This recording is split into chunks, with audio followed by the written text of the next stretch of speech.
what we are trying during all these discussions and talks here is to see if we cannot radically bring about a transformation of the mind. Well, thank you everybody for coming. It's 1 minute to go, but I thought I'll start a minute early. First and foremost, thank you for coming to the International Center for Sustainability. My name is Sachin Nanda. I'm the Director General here at the Center. And for this evening's K lecture, and I'll explain what that is, we have Dr.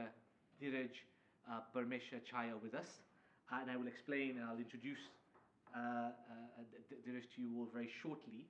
Just before we get going, just some quick housekeeping before we go. So phones on silent, please, if you haven't already done so. By all means, you're able to take pictures. By all means, do so. It's much easier to make Dheeraj look good than it is me when I'm talking, so please do that.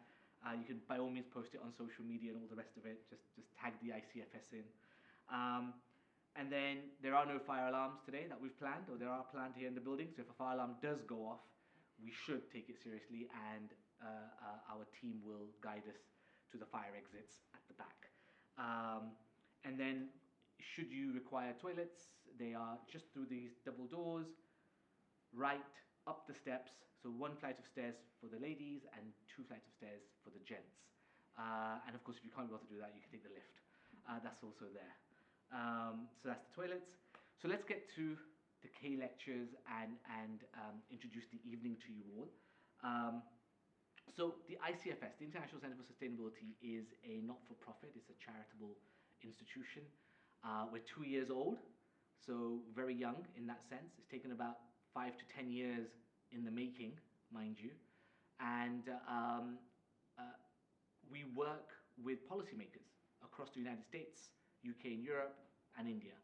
And really our job is to help corporate and government policy leaders nudge them towards sustainability. So that's our raison d'etre, as you might say. And then along with that, we have a small team that focuses a lot on research, primary research, data collection, which then gets turned into policy papers, which then hopefully goes to the right people at the right time. Supporting the work and the research, we have a fellowship, which are leading lights from across the US, UK and Europe and India that again help navigate our work and our research. And everything you see is supported by donors and well-wishers, and we rely on people's goodwill. So this is the ICfS. Tonight's lecture, and why it's called K lectures. The K stands for Krishnamurti, which is Jiddu Krishnamurti right behind you, sir, there. For those of you who don't know who he is, he was a distinguished philosopher and I would say thinker that really drove the home point about the necessity for societies to be able to critique, think rigorously and with earnestness and honesty. And so these K lectures were named after him because that's exactly what we want to do here. We have monthly K lectures, and the idea is that we want to dig deep into sometimes difficult topics or very complicated topics, and we try and bring them in a much more accessible manner. And so they're often the beginnings of wider conversations here at the center. So that's the K lectures. Let me now introduce you to my distinguished guest, and who will be our keynote speaker. So Dr. Dheeraj Paramesha Chaya, he is the Associate Professor at the Department of Geopolitics and International Relations at Hull University in the School of Criminology, Sociology and Policing. He has a PhD in Intelligence Studies from the University of Leicester. And in fact, his thesis was on India's intelligence culture on its strategic surprises, which was then later turned into a book. So you can effectively read his PhD if you like. And of course, the thing that we're all proud of, and I hope he's proud of, that he's an associate here at the center as well. He helps guide our security and mutual dependence desk at the center.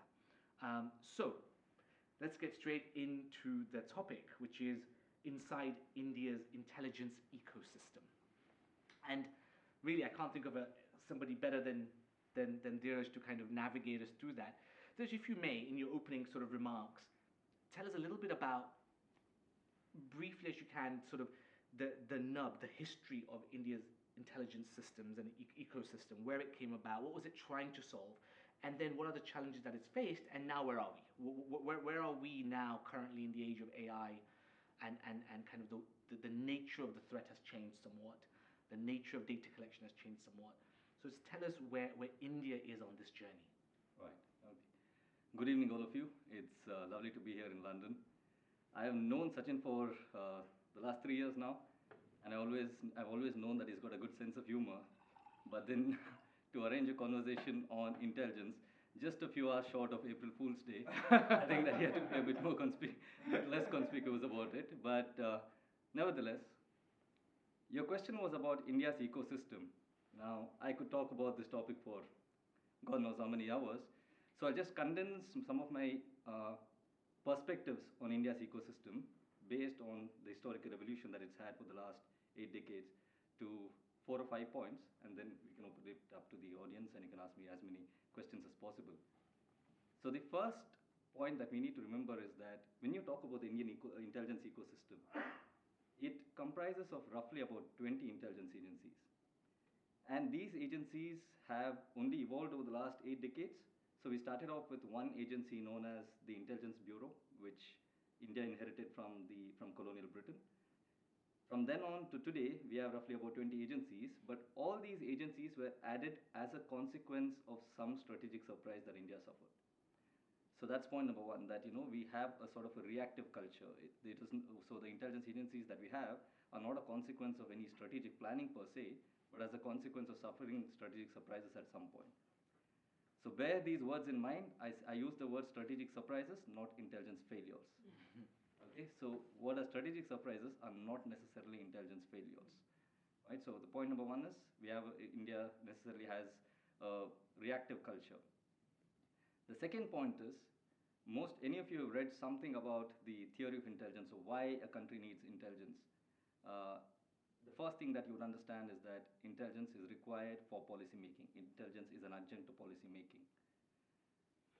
Unfortunately, in India, it's not always complementary. It has been contradictory, in the sense that intelligence and policy making have not necessarily gone in tandem.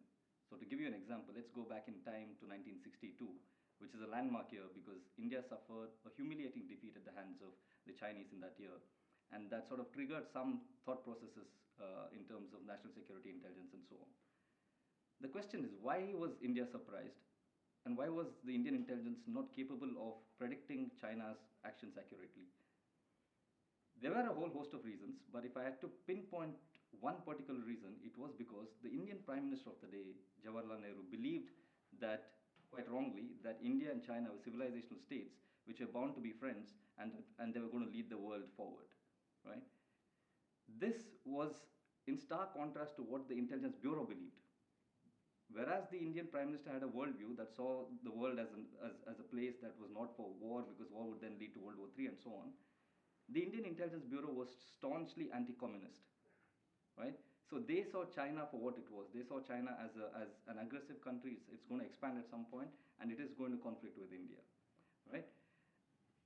So when you look at Indian intelligence agencies' analytical culture, you will find that there is a certain degree of consistency from 1947 till now. And you can replace China and look at even Pakistan, for instance. The Indian intelligence agencies have had a consistent view on Pakistan, that this is an ideological state. It does not believe in coexisting with India. Whereas every successive Indian politician has tried to mend relations with Pakistan with a futile belief that, we can have better relations with them. So you can see that dichotomy, that policy making is not always dependent on intelligence analysis, right? So that's the second point, that they're not always complementary, they can be contradictory.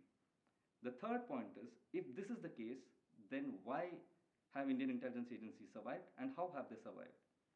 And that's where the third key factor comes into place, and this is something very predominant about India's intelligence culture and the ecosystem. That is, Indian intelligence agencies are heavily dependent on the kind of influence and power that the Indian intelligence managers bring to the table. And this again goes back to the first few years of Indian independence for a bunch of reasons which I can go to if you have time and if you're interested. But there was a man named Bhola Nath Malik, right? He was the chief of India's intelligence bureau under Nehru. And ironically, his first name Bhola means innocent, and he was anything but innocent, right? So this man, he realized quite soon that India has certain serious national security threats, but the political leadership is not acquainted with this, and they have their own ideas and so on. So he realized that the only way that the intelligence agencies can work towards protecting India's national security is to have a certain degree of proximity to the political leadership, so they can learn what the political leadership's prejudices or policy preferences are, and through that understanding, they can take independent action so as to protect India's national security to the extent possible, right? Which is why we see that whatever be the policy directions given in New Delhi, Indian intelligence agencies have ensured two things. One, when it comes to internal security, India's territorial integrity is unquestionable, it's not negotiable, and so which is why, and many of you here who are young or who are probably not Indians, you might find this surprising, but if you go back in time and if you look at independent analysts, what an independent analysts had been telling about India for a very long time, is that nobody believed that this entity, which is as large as Europe, as diverse as probably the whole world put together with so many languages and so on, could survive as a single entity. And it is to the credit of India's intelligence agencies, especially the internal intelligence agencies, and later on even the external ones, that India still survives as a single unit. And when it comes to the Foreign Intelligence Agency, which is the Research and Analysis Wing, which was created in 1968, it goes to their credit that irrespective of whatever be the policy variances in New Delhi, this particular agency has ensured that India's neighboring countries somewhat remain within India's grips. It's maybe there's a wrong way to put it, but they are well disposed towards India. Because when I say that they're well disposed towards India, I don't want you people to think in the American sense of interfering in other countries, local politics, meddling with their local politics and so on. Yes, India does it, but it is a lot more in tune with the local requirements, as in they never go against the people's will of those countries, right?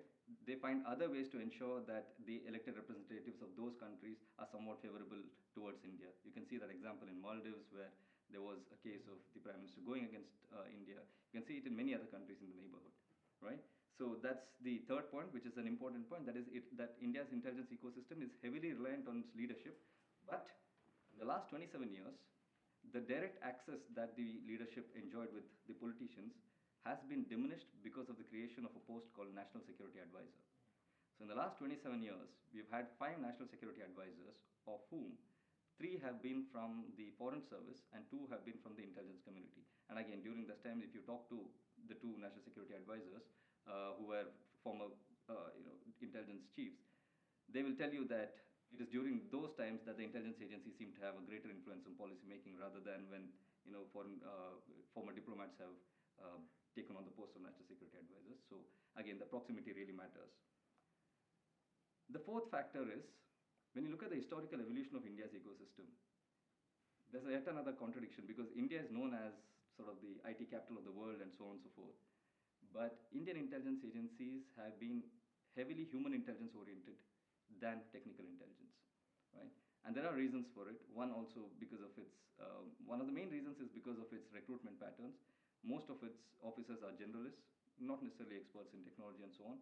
So, for example, when I was having a conversation with Mr. M.K. Narayanan, who was one of the former NSAs and who was also the former director of Intelligence Bureau, he was quite candid in telling me that many of us did not understand what the younger guys were saying. So even today, though you have agencies like the National Technical Research Organization and so on, which are dedicated towards gathering technical intelligence and so on, predominantly it is, since they're police oriented and police dominant and civil service dominant, they tend to focus on human intelligence. And I think that is also a key strength, because when you look at it, especially from the internal security point of view, the aim of India's internal security policies is to ensure that people are given a chance to thrive within the Indian democratic framework without asking for leaving the Indian Union or seceding from the Indian Union, right? So Those of you who are somewhat well versed with India's security history will know that at any given point in time, India suffered from numerous insurgency movements, secessionist movements, and so on. Where the success of the Indian intelligence bureaucracies come into fore is that they have managed to co-opt all these people to work within the Indian democratic setup, to think as Indians first rather than alienating themselves, right? So that is better achieved through human intelligence than technical intelligence and so on. But that's not to say that it has consistently remained. Today we see things are changing. And one of the reasons for it is, so far what I've been talking as predominantly Indian intelligence ecosystem is the civilian intelligence ecosystem.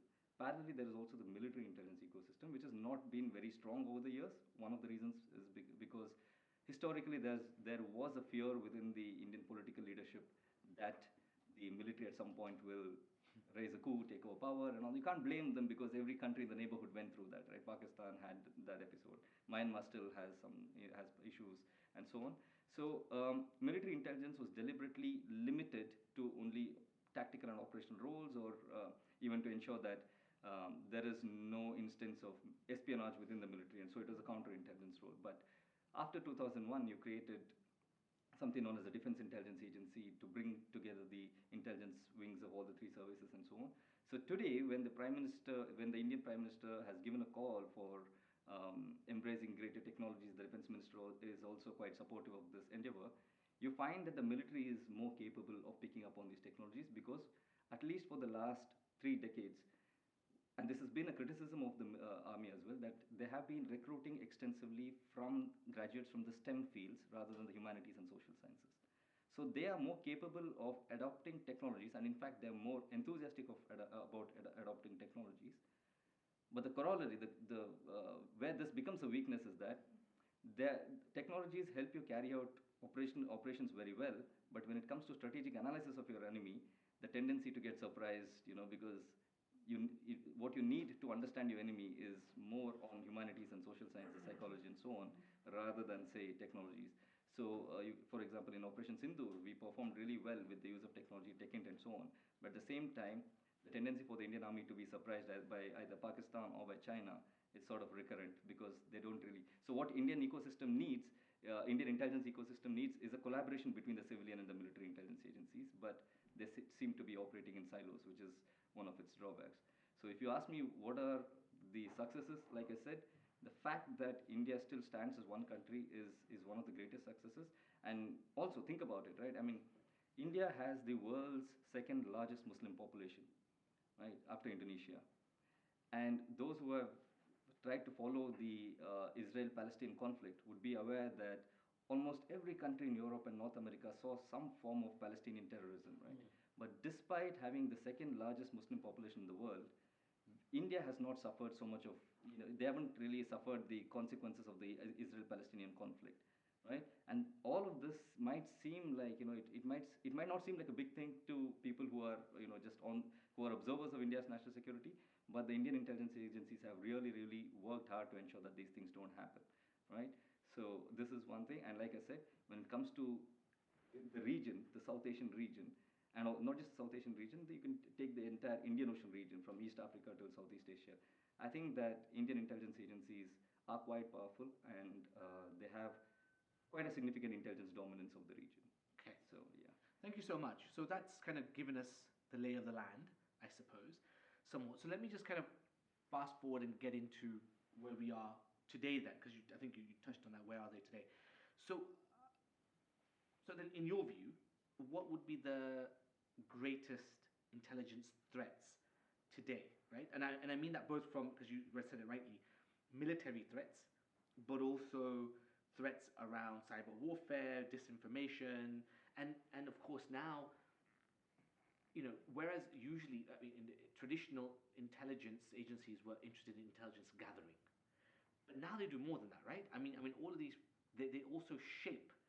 They kind of socially manufacture consent, don't they, of the population through social media and all the rest of it.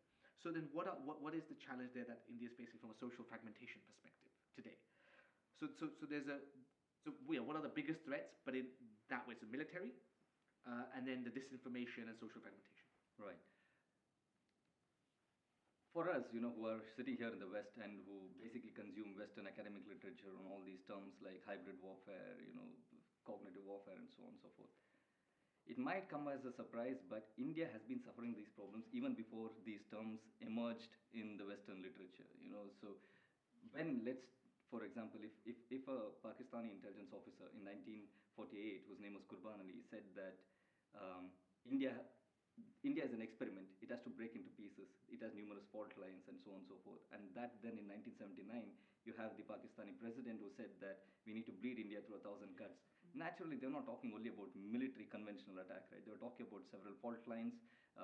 And the first terrorist, one of the largest or the massive terrorist attack that happened in India in 1993 happened in Bombay, the financial capital of India. So there was an economic target, right? So it has always been there. And the same thing when you talk about cognitive warfare, right?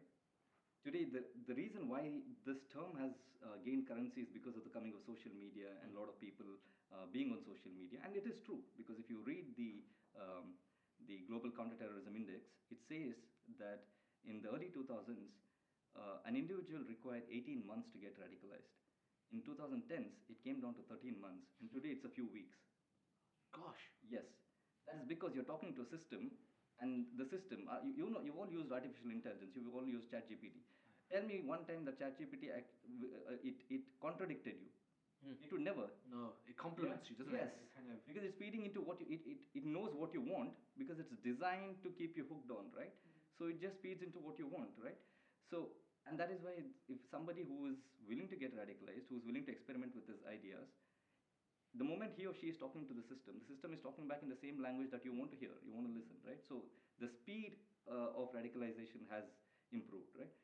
But the fact of the matter remains that this problem has existed in India for a very long time, even before AI systems came in. I come from a city called Bangalore in India, and I remember when you had the analog phones, it was at that point in time uh, when we used to send MMSs and so on, that there was misinformation spread that some of the northeastern people in the city were being attacked, and all of them started to leave the city. Railway gosh. stations were full of people. It's all fake news. It's all fake news. You had people, you had ministers, you had people from the RSS, you had so many of them go there and try and convince them that there is no violence, there's nothing happening to you people, you can go back. And eventually, when the investigations were conducted, they found that all these messages and images were doctored, and it came from across the borders from Pakistan, right? So it has been happening for a very long time. And that is why I say that even during the age of technology, even when we have artificial intelligence and every other form of technology to monitor what's happening in the social media and so on, we must not lose sight of the strength of human intelligence that the Indian intelligence agencies bring in. Take, for example, ISIS, right? When ISIS came up, and you saw so many Westerners leave, from UK, from the US, France, and so on. They were all radicalized on the through internet, social media. They saw what was happening in the Levant region, and they wanted to go be part of the war there and so on, right? But that did not happen in India again. To reiterate the fact, second largest Muslim population in the world, but we did not have so many people go join. What happened? The Indian intelligence agencies, because they are predominantly police oriented, right? And they have very good relationship with the state police agencies. And these police agencies, unlike here in the UK where you've gotten rid of the concept of beat policing and so on, in India there is still a system where the police has some form of a connection with the community, right? So intelligence flows from the community. So if I am an individual, I've been sitting in front of the computer for 3 or 4 days or whatever number of days, and I'm getting radicalized. My behavior is changing. It will be my folks who will be the first one to inform the police that something's going on, right? So yes, there are systems in place. Intelligence agencies in India have developed mechanisms, AI-based mechanisms, to ensure that they monitor what's happening on the social media in the real time and so on. But it is only used to complement human intelligence, right? And that is why, you see, and the reason why I'm bringing up all this is because we are at the cusp of we are actually in the transition phase. So we are looking at a transformation in intelligence where most people think that the coming of AI and so on is going to fundamentally transform how we are going to do things. But what I'm trying to do is sober the discussion down and let you all know that AI is only going to augment human capabilities rather than replace it. Yeah, and that is and that is why, if I'm giving a long-winded answer, so that is why even when you hear what the Prime Minister, Indian Prime Minister, said during the AI summit recently, where he came up with the acronym MANAV, right, MANAV, where he said that this, whatever, he didn't say that AI is a threat or a boon or a bane, but he said it is the future. And in this future, we have to ensure that it complements human capabilities rather than becomes a threat. And I think that's... So if I was just to kind of push it a little bit further, so are and I could be wrong, but you seem to be suggesting that actually the kind of problems, the kind of fault lines that social media or this kind of social fragmentation that we see in society today actually has always been there. It may now be more potent, or it may be more faster in its nature in terms of the way it changes, but it's always been there. And actually what you're saying is that the Indian ecosystem, because of its reliance on human intelligence, actually is probably capable of dealing with it better. Is that the impression? That's one part of the answer. Yeah. The other part is, you see, radicalization per se is not a problem. Some youth experimenting with his or her ideas is not a problem, right? So what the Indian intelligence agencies have done is that, yes, they do see radicalization as a problem, but the larger issue is terrorism here, right? Yes, so long as it doesn't become violence. So there are two factors here. One is the ideational factor, and the other is the sustaining factor. Yeah, it is always very hard to capture somebody and deal with them at an ideational level, especially when they're committed to it, they're young, they're not willing to listen, and so on. So you deal with the sustaining factors. Do they have the wherewithal to act on their ideas that they have? Right. So the moment, can they get access to money, arms, exactly, etc. So when you look at how India solved the problem in Punjab, that is what happened. They realized, okay, the problem is coming from Pakistan across the border. Let's first fence the borders. And there's drug problem. Let's deal with that problem, right? Leadership decapitation wherever it is possible, we will do it. You need to have the media to show it to the public that these people are not practicing Sikhism the way they are propagating it. So that is the anti-radicalization part then, so right. So then let me come on to this question, which is you just dovetailed into it actually. So again, traditionally, an intelligence agency's job was to collect data and then provide policy recommendations to their political masters, right? Generally. And then you'd hope that the political masters would listen to the data and act accordingly, but not always. But now it seems something else is happening. So today we're seeing increasingly that these intelligence agencies, and maybe I'm wrong, these intelligence agencies are shaping, they're kind of shaping events. They're not just gathering data and then advising. They themselves are shaping the events. They themselves are causing social ruptures. Now, two questions for you. One is, do we think, or is there any evidence, that the Indian ecosystem, either internally or externally, is actually actively shaping events, right? Obviously for its own objectives, whatever they may be, or is it still in the business of raw gathering intelligence and kind of protecting or advising the state apparatus when violence might be a threat, or when sort of serious insurgency may be a threat? You know, is it still traditional, or has it now moved on to also itself shaping events? So this is what we call as covert actions, right? So covert actions, that is where there's an action committed, but the hand behind action is never known, right? Because you need to have that kind of plausible deniability and so on. So there are basically speaking three types of covert actions. One is paramilitary action, where if there is some form of civil war or something happening, and you give some form of material support or moral support to those forces that are fighting. There is political action. Political action is trying to interfere, meddle with their, whatever democracies and so on. Right? So, and the third one is today, perception management and so on, right? So, Indian intelligence definitely does this, and they have to do it. But like I said, there are certain issues, and that is why I say that they're very good in the neighborhood, and beyond that, there are problems. Okay. One of the reasons is because Indian intelligence agencies do not have institutional memories. And that is why I said they are mostly, leadership based, right? So, because the way they recruit, and that is my biggest fear when I look at, when I was asked this, when I think of Indian intelligence, what keeps you awake at night? The problem is that the recruitment patterns of Indian intelligence agencies have not changed. They still depend on deputation from, various the other police or the military, or various other organizations, right? Now, the thing with deputation is that there is always a possibility that the person who comes in can go out whenever they want, right? But that's not the bigger issue. The one who comes in, you really don't know what is their motivation for coming into this agency, and they're not willing to learn the history of the organization, what kind of operations have been done, and so on.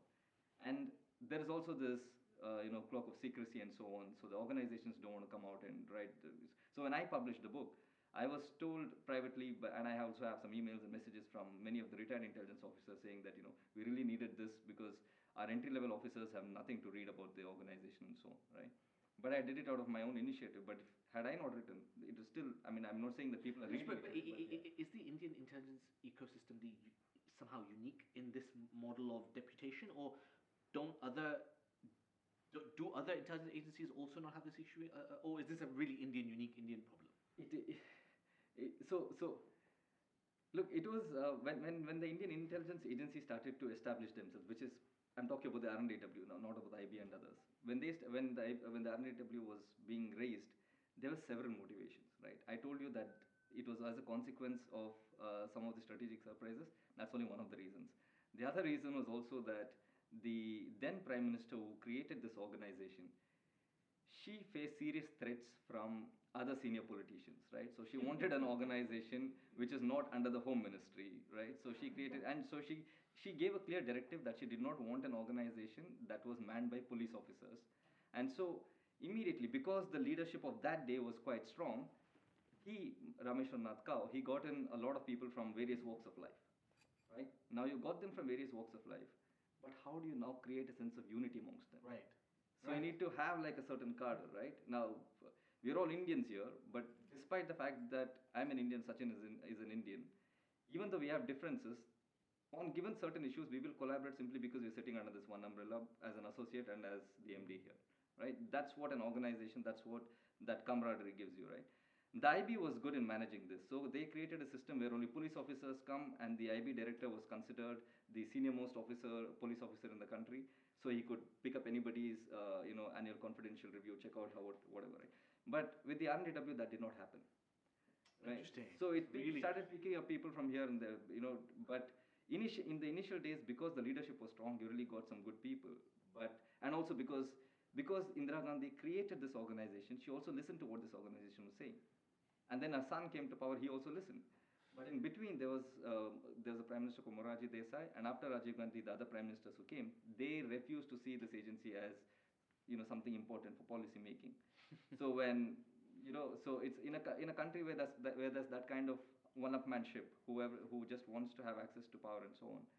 So which is why there's a problem. So let me just sort of ask, slightly moving away then, because you mentioned that relatively the Indian ecosystem is very, very strong in itself and in neighboring countries. Let me go a little bit further out, and we're sitting here in the UK. So tell us a little bit about sort of, because right now, if I look at the 21st century, India sits in a bit of a unique position in the world, right?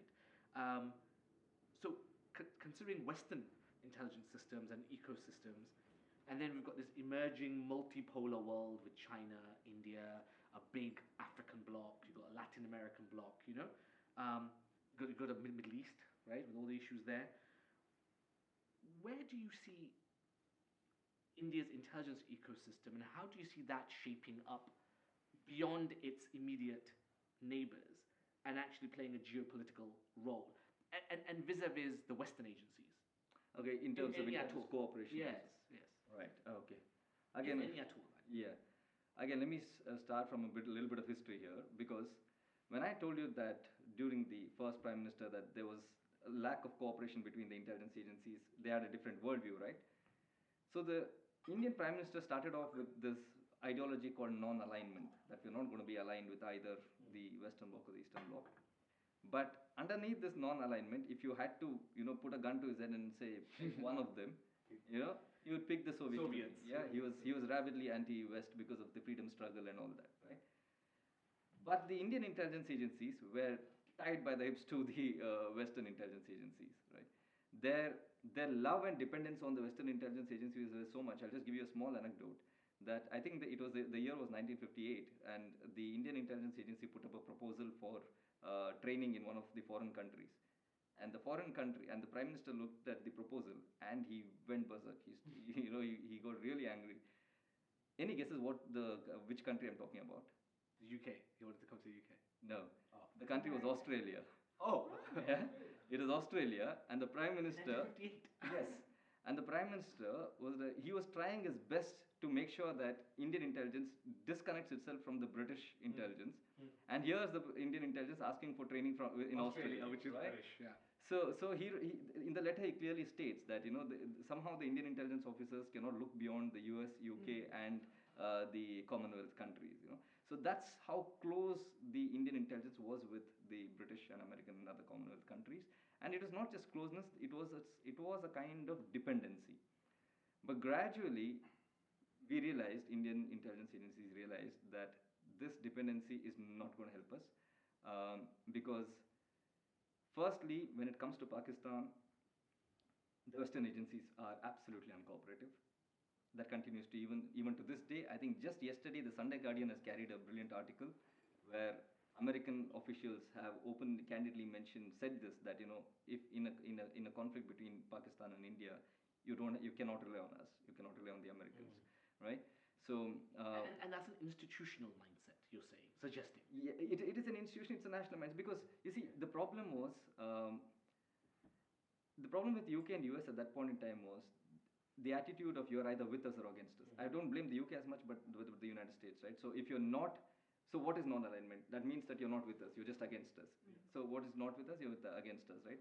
And that is the problem with American foreign policy, right? Wherever they go, they create these divisions and so on, because there is no room for nuance there, right? So that is the problem, right? So gradually what happened was Indian intelligence agencies realized that they stand to benefit from diversifying their partnerships. Right? After the 1962 war, yes, there was a honeymoon period for a few, let's say 4 years, when there was very good cooperation between the Indian intelligence agencies and the British and American agencies. But then gradually it started to disintegrate, and partnerships emerged with countries like France, countries like Israel. Even as early as the 70s. Earlier 70s, yes, right? You can understand. I mean, India and Israel did not have an official relationship in Until 1970, very recently. until 1992, Yeah. but still intelligence agencies were cooperating, right? But again, you must remember that during Nehru's time, because of non-alignment, he went about introducing the Indian intelligence chief to all the intelligence chiefs of other third world countries. In fact, many of the African countries owe their origins to Indian intelligence, right? This is Glad to know that. yeah, I mean, it might be amusing to all of you. In India, the first foreign intelligence agency was established in 1968. In 1957 and 1958, 10 years before the RNW was established, India's IB established a foreign intelligence agency of Ghana. Right? Oh, gosh. Yeah, so it is called FSRB. So and we helped many other countries, right? Especially those who were fighting colonialism and so on. So we helped all those countries, right? So this actually came to help, because and this alludes to a second part of the question, that is Indian intelligence operations elsewhere. So what happened was, one of the finest things that the British did in hindsight was take indentured laborers to many of the countries in Africa, Southeast Asia, and most of the countries, right? They became a very good information base and infrastructure for Indian intelligence agencies. So as the RNW started to expand elsewhere, we had diaspora people in many of the places. Now this has a downside, because you see, Indian diaspora people or any other diaspora people can act as excellent utility sources for their home, intelligence agencies. But they cannot act as informational sources as long as they're not in key positions. Yes, correct. Right? So just think about it. I mean, an intelligence officer can come and sit here, talk to you, whatever, because we are Indians, we can chit chat, right? But how much information could we give them? Because we are not really there in places. I mean, of course, Rishi Sunak became one prime minister, but you know what I mean. So in many other, say for example, in Southeast Asian countries, it is the Chinese diaspora and so on. Those are the ones who are in key positions, who have more wealth and so on, right? So so the Chinese agencies would be all over that. Yes, right. So that's there. So, but in terms of cooperation, so today it's come to a point where we realize that we need to indigenously produce capabilities wherever possible, which we did. Quickly, one more example. In 1950s itself, the Bolanath Malik had asked the British intelligence for a 3-week course on running human intelligence operations, how to raise sources in Pakistan, how to run them and all. And they refused. They only said that 3 weeks is impossible. We'll give you a 1-day training if you want. All right. So we went back and we caught hold of people who had served during the Second World War in the Indian subcontinent region that really went all the way up to Afghanistan and places, right? And so using them, we started our own practice and we took out some texts like the Arthashastra and so on. And through them, we started to establish systems where we could run long-term agents and so on. So indigenous capabilities have been built. So we believe that indigenously we must raise our things. And so today we've come to a point where we're talking about AI and so on, which other countries are probably ahead of India. So there are three schools of thought that currently exist in Indian intelligence. So the first is basically something that comes from a utilitarian perspective. We don't have something, another country has something, we just buy it, right? That's straightforward, right?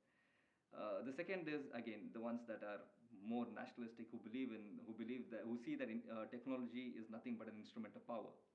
So for them, they believe that we must produce things indigenously. We cannot trust other countries because whatever they give can always be meddled with. And there have been instances. Say for example, during the Kargil war, for instance, we were using a GPS device which was provided by the Americans, and they chose to turn it off or redirect the Indian troops elsewhere, protecting the Pakistani troops and so on. So there have been such instances. So they believe that India has to produce whatever we need. But third group is a more pragmatic group that believes that we have necessities at this point. We don't have the capability to overnight produce things that we need. So what we can do is get things from wherever possible, but let's diversify. Let's not put all our eggs in one basket. So which is why you look at even today when India is talking about AI, they're not only talking with the US and UK. They're talking with Israel. They're talking with France. They're talking with many other countries. Yeah.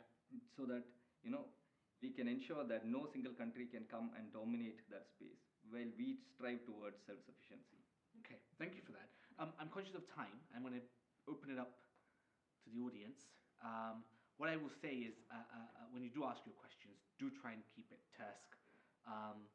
Raise your hands, and I'll come to you, and there'll be a mic. So just wait for the mic as well, and try and keep the mic close to your lips when you ask your questions. So yeah, there's a question one there. One question. So 1, 2. Do you have a question there? Yeah. So 1, 2, 3. We'll come in that order. So thank you for those details. Just the last point you made there about India thinking it needs to make its own hardware, etc. So it was only the other day the announcement came that India is set to ban Hikvision and other Chinese CCTV manufacturing firms, which I think is great. Hikvision is truly a black box.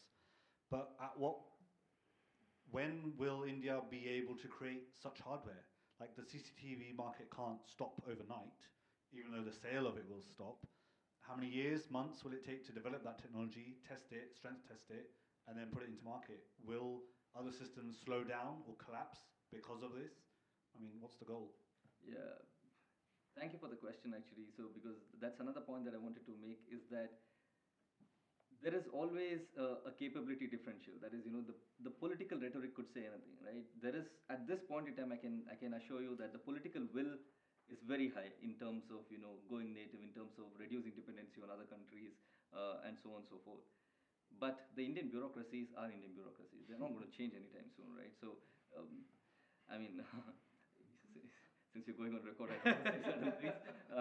But so these changes, like you said, are not going to come overnight. And the fact that India has started to recognize that this is a problem, all those things that you mentioned is a problem, is not widely recognized. It's only a handful of people who started to understand that these are vulnerabilities that can be exploited. And that is also because India is not a manufacturing country. We really don't we understand software better than hardware. That's a given fact, right? So whenever we talk about cybersecurity, when we talk about intrusions and so on, most of our thought processes are guided towards where are the software vulnerabilities and application vulnerabilities and so on, right? But the fact that the hardware itself could be a vulnerability, it could be dangerous, is something that is still alien to most Indians, right? So there have been some people who've been advising people in New Delhi, influential people in New Delhi, but like I said, for it to reach down to the last person is going to be a slow progress, right? So which is why the political will is very strong, but at what speed and scale is it going to translate into credible action? That's anybody's guess, man. So don't hold your breath. Yeah. Okay. We have a question here from the gentleman, and then the front row here. I'll go to you. I just want to ask you about strategic threats and priorities for us concerning India's intelligence agencies. From a foreign policy point of view, what are the priorities of the Indian intelligence services? Is it still Pakistan? Is it now China, or is it somewhere else now? And domestically, what are the main priorities of the Indian intelligence services? Is it still insurgencies, particularly Sikh separatism, or the Seven Sister States, or the Muslim insurgencies within, I don't know, Hyderabad or wherever? And my second question would be, there's a lot of chatter on social media about possible cooperation between the Indian intelligence agencies and Mossad, or Israeli intelligence services. Is there any credence to that, especially in light of the two attacks by Israel on Iran and the one last year? Right. We've got two questions there. Three questions actually. We'll say 2.5, go on. Okay. Yeah, India also talks of 2.5 front. I also need. So, well, for the last 3 or 4 decades now, the Indian intelligence agencies have been predominantly focused on China, overwhelmingly focused on China, right? So their focus on Pakistan has somewhat reduced because, you know, they've realized that there are other ways to manage Pakistan, and with Pakistan, the question is only about when's the next terrorist attack going to happen, right? There are not too many questions to be answered. So the bulk of the Indian intelligence energies have been focused on China, but that's not to say that they've taken the gaze off Pakistan. When it comes to internal security, this again goes back to Nehru's time, when, because of the lack of policy coordination and so on, the Indian intelligence agencies realized that our approach to India's national security, the internal security, is going to be from the Kautilyan principle of, you know, Sam, Dam, Dand, Bhed. You know, that is, for those of you who don't understand, it is conciliation. Conciliation? Sam, Dan is, you know, persuasion. Persuasion. Yeah. Dand is the stick. Bhed is divide and whatever, right? So the use of force is the last thing, right? So the Indian intelligence agencies have told themselves that there are numerous fault lines in India. Some could result in insurgencies, some might not result in insurgencies, and every political party is also a target. Whether it is a legitimate political party or not, it is still a target of the Indian intelligence for internal security, because they have the ability to mobilize masses, and that could cause problems, right? So their only job is to ensure that they have significant influence within every system, every part of the society, whether they recognize themselves through ethnicities, through political ideologies, through linguistic frameworks, whatever it is. But the Indian intelligence agencies must have some kind of influence over them. It goes down to even things like, in other democracies it might be considered not necessary or something, but in India, things like student unions, right? They can get really violent, right? I come from a state where student politics was banned because it turned so violent, and a lot of students lost their lives and so on, right? So the point is to keep violence to as minimum as possible and let the political processes continue. That's how they've defined it, because you really can't define what India's internal security goals have to be. Recently, what has happened is that the Indian Home Minister said that for India's growth, internal security is essential. Now, that is a change, because until then, you know, we had sort of divided external threats from internal threats. Not at the intelligence agency level, but at a policy level, right? But at the intelligence agencies level, for example, the term for internal security in the IB is externally fostered internal security threats, because they don't believe that there's anything called internal security. Everything has some kind of external source and connection, right? So, so that's how they look at it, and that's how they've been managing. The third thing about Israel and India, as soon as the 1962 war happened, we had the Israeli intelligence chief make a secret visit to India, and we opened, and later on in the subsequent years, we opened a secret, you know, a station in Geneva, right? So at an intelligence level, there has been a deep cooperation. Now this whole narrative about India getting extremely close and cozying up with Mossad is a Western media created thing. It is not really something. It's par for the course. Like every intelligence agency cooperates with them, which is why when I wrote a chapter on state-sponsored assassinations and so on. I mean, the Americans were always criticizing the Israelis for carrying out assassinations in different parts of the world. 9/11 happens, the next day all American intelligence officers are there in Tel Aviv asking Mossad to train them in the same craft, right? So it's a bit of a narrative, because they want to, the narrative that they're trying to paint is that, you know, Modi is like the strong man out there to kill people and whatnot and all that. But if you just filter out all these things, Indian intelligence agencies have relationship with every other countries, and with Mossad, yes, definitely, because there is some form of values that collaborate, and the values are counterterrorism. So, and they're deep-seated from what you just told us. Exactly. They're not recent. Yes. Right. And for example, we're talking about technologies, right? Many of you might know this. In 1999, when the Kargil war happened, the Americans were unwilling to believe that the Pakistanis had carried out such a military misadventure against India. In order to prove that the Pakistanis had actually done this, we had to release a tape that we had secretly recorded between Pakistani President Musharraf was in Beijing, and he was in conversation with his deputy where he was asking, giving his instructions. So we had to release those tapes. It was many in the system believe that India committed a mistake because now the Pakistanis know, and it was compromised, right? Yeah. But where did the technology come from? It was Israel. One of the reasons we were surprised then was because the Americans had given latest communication technologies to the Pakistanis, which Indians could not intercept at a tactical level. Immediately after the war, we got better ones from Israelis, right? So the Israelis have always stepped in to help India, maybe for monetary, financial reasons or whatever reasons. But because India sees itself as a civilization state with no natural friends, it likes these kind of countries like France and Israel who are who there to help anyone. Yeah, who are transactional. Transactional. They are good for India. Yeah. So I just want to move on. Thank you for that. Yes. There was a question here. Just wait for the mic, and then there's your question there, right? So, and then that's 1, 2, 3, 4, and that'll be the last one. So we'll try and keep it fairly brief. Namaste, Jai Shri Krishna. I've just come from a seminar at King's College in the Strand, which was, I don't know the name of the panel, but there were people like Rap and Biserko and Darusman from Indonesia and Clooney from the Irish Republic. And they were talking about regime impunity. And they spoke at great length about how India is committing genocide on the Indian Muslim population. They were very strong on that. And they were also talking about apartheid system and linking, by very convoluted thinking, apartheid happening in India to the Indian Muslims.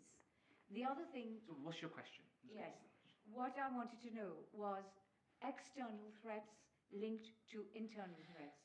Because from this panel today, it's very clear that they are determined to construct the narrative against India as apartheid, genocidal, with particular reference to Muslims. Okay. All the language used was that. Thank you. So that's the question around, again, how intelligence agencies shape popular narratives, right? Discourse within even academic circles. yes. So keep it to that. yeah, Indian intelligence agencies have stayed clear from this because they believe that this is the business of the diplomats and Ministry of External Affairs to deal with all of this. They are mostly concerned with the media publications of the neighborhood countries that are focused on their own, because you see, if you need to make sure that one of your candidates gets elected, you're more concerned about how to give him a good image in that media and so on. So how the rest of the world perceives India is something that I would agree with you if you believe that the Indian intelligence agency needs to be concerned about it, but they haven't Traditionally been concerned. And even today, probably not. No, that's been a weakness. I've written about it, I've spoken about it, but no. Yeah. I'm talking It's good about to know. collaboration between the two. I'm very alarmed and very concerned about the language and the focus. And there are lots of No, that's useful, but what he just said is quite interesting, that from an intelligence perspective, Yes. India is not that way switched on. You had a question, sir. Yeah, we'll just wait for the mic. Quickly, just one more point. There's only once in history, for example, when Pakistan was trying to test a nuclear weapons, and they were secretively running their operations to that end. Indian intelligence agencies were frustrated that neither their own government was believing them, nor the rest of the world was believing that Pakistan is trying to do something like this. So that was one of the rare instances where they reached out, or probably the New York Times journalists reached out to them, or it was one of those ways, and so they gave whatever information they had. To a journalist in New York. To a journalist. It is called the Islamic Bomb. The book's name is called the Islamic Bomb. So that is one of the rare instances where we actually went on an offensive that went beyond the region. But Otherwise, it's just traditionally. Yeah. Okay. Thank you. A couple of years ago, I think Reuters did an expose of a certain India-based company, which I will not name because I don't want to get sued too, that did some, allegedly again, some sketchy hack for hire things and things like that. and apparently was counted among its clients RNAW, IB, and so on in the like late noughties. So would that indicate that at that time, at least, um, these organizations, these government entities, did not have in-house capabilities of that sort? And also, might that have changed by now? Thank To you. what extent we know? And also, sorry if I may add one more thing. And in either case, who sets the ethical guardrails as to like how far they will go with using these kind of digital, surveillance and espionage capabilities? Right. Okay. Thank you. Thank you for the question. And I don't know how old this is report. Because I've got a few more questions to get Yeah, to. quickly. So I don't know how old this report is, but the fact of the matter is, India's intelligence agencies don't have traditionally not operated in non-official covers. Official covers are basically you go in as a diplomat because if anything goes wrong, then you have diplomatic immunity. The only thing that happens is you're declared persona non grata and you're sent back, right? Non-official covers, there have been people within the system who consistently asked for it, but permission was denied because this is something that the permission has to come from the higher ups. Today, have things changed? I don't know. I really don't know how things are operating today because I mean, if I knew it, then naturally they're not doing good enough job. so I don't know how things stand today. But in the past, that's how things have been. And the second question that you asked links to accountability and so on. There's absolutely none in India. That's So there are no guardrails. So that chief in charge can push the boundaries yes, ad infinitum. which is why for most people who come from a pure political theory or principle point of view, this is a bane. But because I look at it from a holistic framework, yeah, and I know what Indian politicians are capable of. They are capable of derailing this whole thing. So even though it is wrong of me as an academic to do so, I tend to sort of turn a blind eye to some of these things. So when people say that accountability is required, yes, from a democratic theory point of view, you need accountability. But is it going to change India's intelligence performance significantly? I doubt that's going to happen. Are Indian politicians capable of using this accountability for good purposes with good intentions? I doubt that. Will that lead to counterintelligence risks? Quite naturally, it will. So that is there. So, for example, yeah, when in terms of procuring technologies and so on, there have been instances where the same technology was procured by 4 or 5 agencies to spy in the same region, right? So it is public money. You could have avoided all of that, right? But somebody had to turn out to be a whistleblower who revealed all of this to the public, and then the agencies then set up a committee, and it was shown that yes, in fact, this had happened and so on, right? So in-house reviews happen. So it is always we are dependent on the goodwill and good nature of some officers higher ups, but there's always a provision for corruption. Well, that's a powerful highlight. There's a question here, one, and then the last question over there, sir. Yeah. Well, I would like to know how would you assess the. It's on. We can hear you. Sorry. I would like to know how would you assess the work of the security agencies in Jammu and Kashmir since like 1990s. We've always seen Jammu and Kashmir. There's been a turmoil in Jammu and Kashmir since the 90s with the exodus of the Kashmiri Pandits, or even after that, and like after the abrogation of Article 370, it has been maybe with the killing of the tourists. So your question's been the Yeah, performance how is the particularly intelligence? Jammu and Kashmir. Yeah, how is the specifically to Be Kashmir? brief Jammu on and that, Kashmir? and then Yes. So as I was telling you, right, the approach that Indian intelligence has had towards internal security issues is based on the Kautilian framework that you co-opt people, they make sure that they become part of the political process and so on. That worked very well in various parts of the country. But Jammu and Kashmir it is slightly a different case because it shares borders with a hostile state, right? So you see what happened in India's east was that 1971 you destroyed something known as East Pakistan and you established Bangladesh, right? So your operating conditions changed completely over there, right? Whereas in Jammu and Kashmir, there's always been this problem of Pakistan being there. So to what extent can you completely control this region, right? So this formula of co-opting people, say for example, we do know that people like Farooq Abdullah and others, they were closely allied with the Indian Intelligence Bureau and so on, right?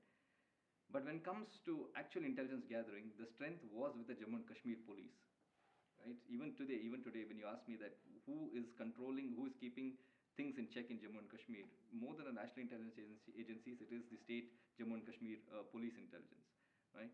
So there is no easy solution to this problem. Abrogation of Article 370 might have created some conditions, and there was a promise of economic development and so on. To what extent that's happened, I think Shruti will be able to better answer this question if she was there, right? But it is a continuous problem. Unlike other parts of India where you could see that as a disease to have a quick cure, Jammu and Kashmir is not that kind of a case. It will be a prolonged thing, right? So, yeah, useful. Thank you. And then just a question at the back there. Do we really need this tool? Yeah, for recordings. Okay. I've almost forgotten the question or the point I wanted to make. Just kicking off, I wasn't born in India. I've been living in the UK for the last 55 years.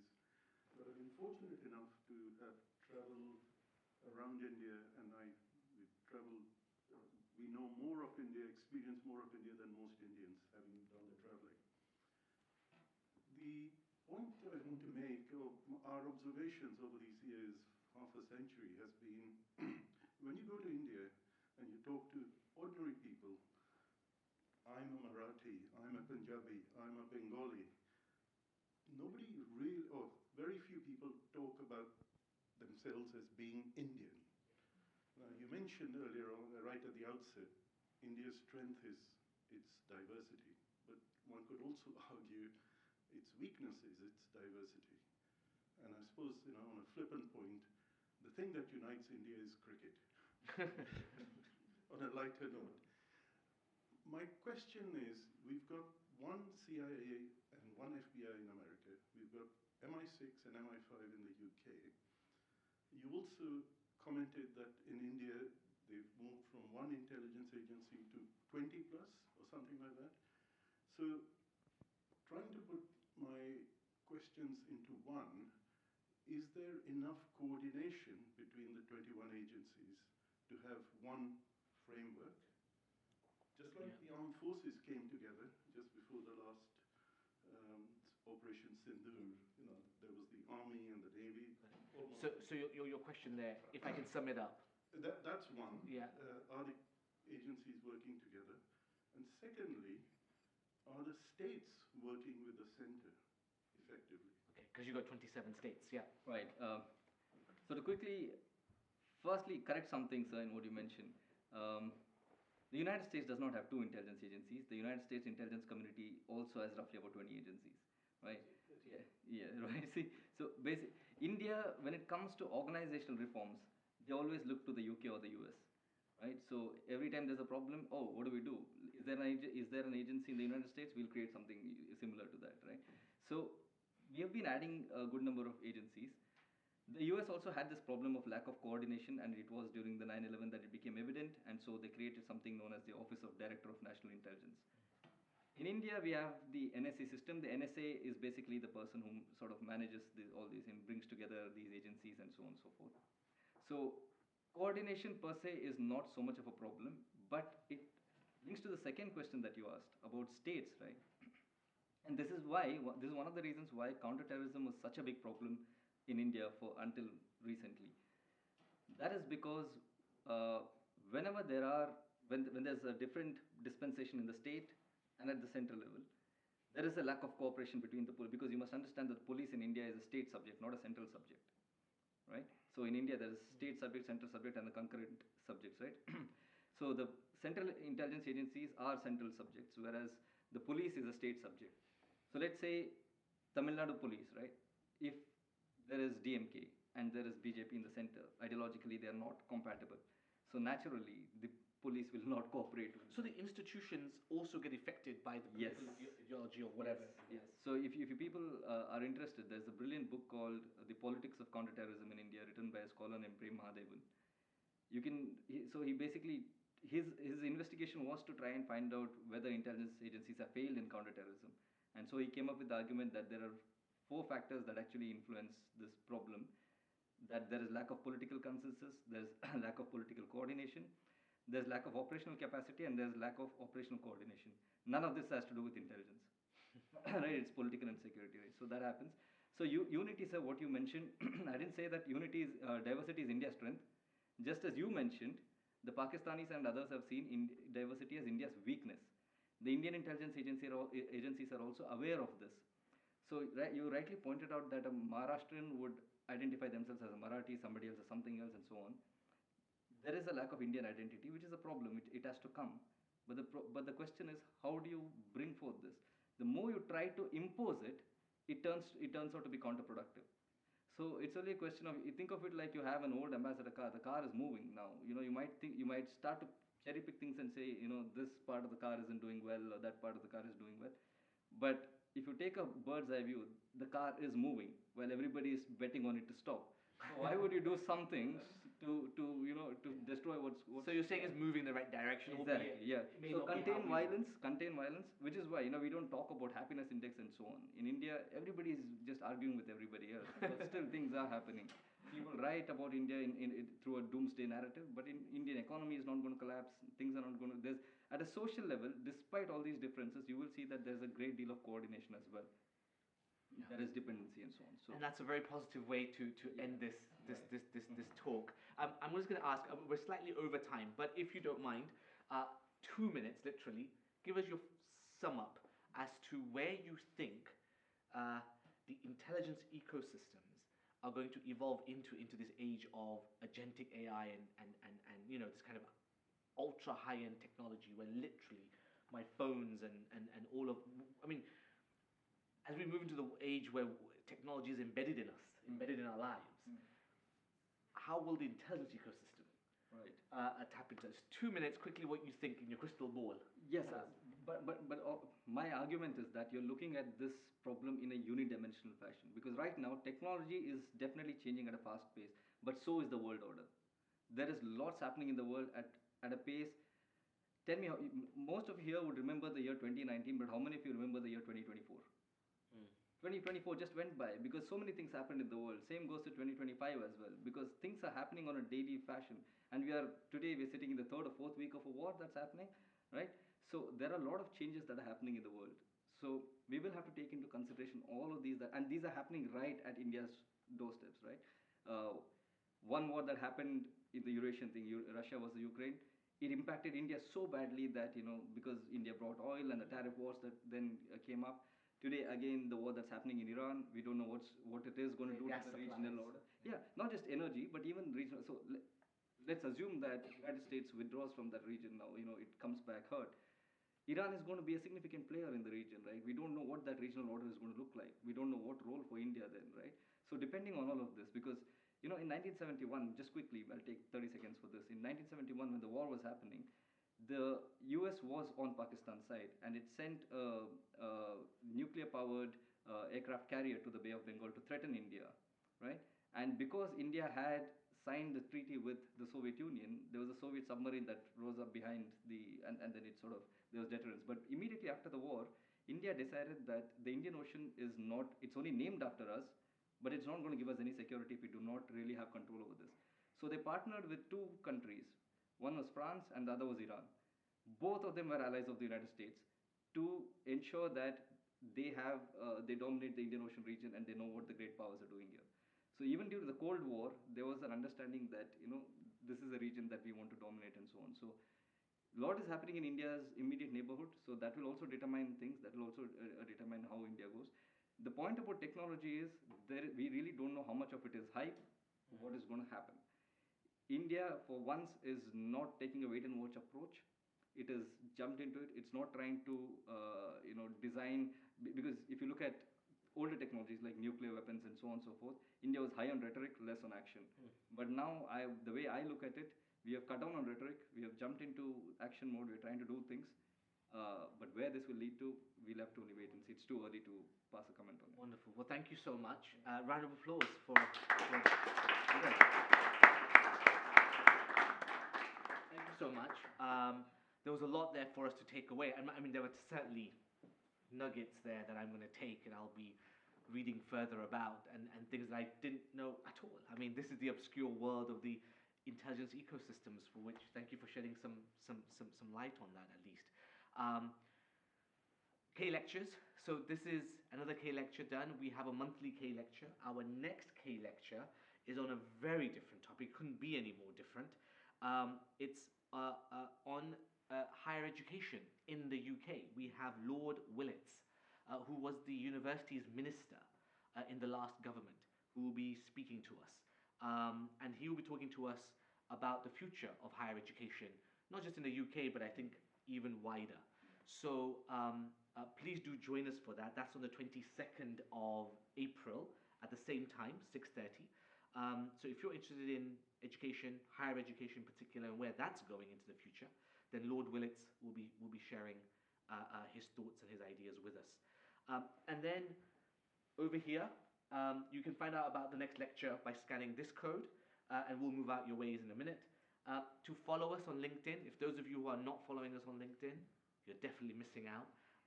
So please do follow us on LinkedIn and just follow all the events and papers and things that are happening. April is a very busy month for paper launches, access to all sorts of different talks and discussions. And then, of course, our website link is there as well. And what I will say to all of you as well, if you would like to become a member of the center, please do. It means you get access to the MIL upstairs, you get access to all the talks and a lot of the private roundtables, which are not public.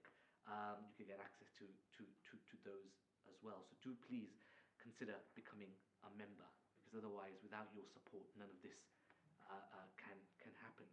So, without any more time, please do help yourself to a drink, a tea or coffee or a glass of water before you leave. And I wish you safe travels back. Thank you very much. Thank you.